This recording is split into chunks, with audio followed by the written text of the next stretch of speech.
करेंगे। लेकिन आइए खबरों के दम पर कहाँ एक्शन रहेगा ये भी समझ लेते हैं। नतीजे भी ढेरों निकल कर आए हैं, तो पूरी डिटेल लेकर पूजा हमारे साथ जुड़ चुकी है। पूजा, सबसे पहले तो कल बाजार बंद होने के बाद जो नंबर्स आए हैं उनके बारे में बताइए। जी, गुड मॉर्निंग नेहा। शुरुआत टाइटन से करेंगे। नतीजे कमज़ोर हैं हर पैरामीटर्स पर, और कंपनी में इस बार जो इम्पैक्ट आया है वो कस्टम ड्यूटी की वजह से आया है। उसमें कुछ बदलाव हुए थे नियम में, जिसके चलते यहाँ पर कंपनी के मुनाफे में करीब 253 करोड़ का इम्पैक्ट आया है। और इसी के कारण हमने देखा कि ग्रॉस मार्जिन और ऑपरेशनल प्रेशर भी इस बार देखने को मिले हैं।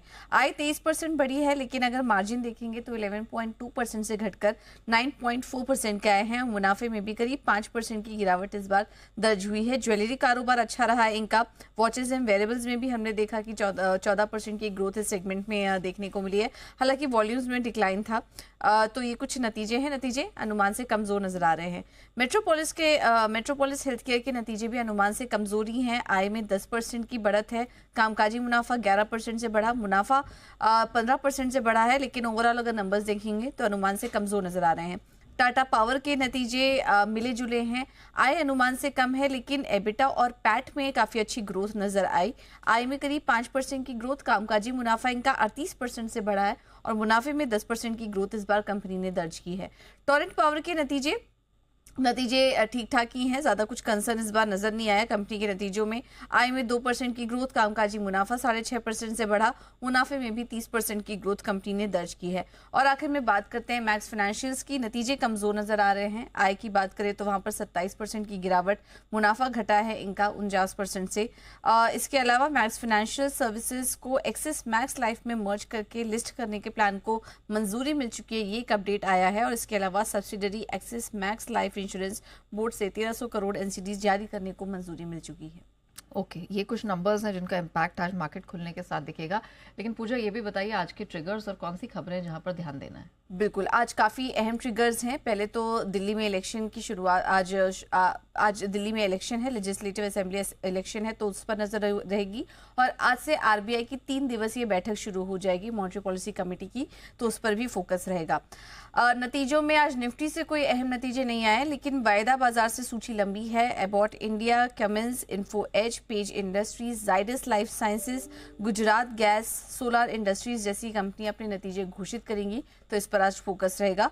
इन्फो एज आज बोर्ड की बैठक होगी, जिसमें कि नतीजों पर और शेयर विभाजन को लेकर कुछ फैसला हो सकता है। ओला इलेक्ट्रिक पर भी नजर रखें। हम यहाँ पर आपको जानकारी भी दी गई थी। आज सुबह 10:30 बजे company roadster x bike launch करने की तैयारी में है, तो वहां से भी अपडेट्स और जो भी फुटेज आएंगे वो हम आपके सामने रखेंगे।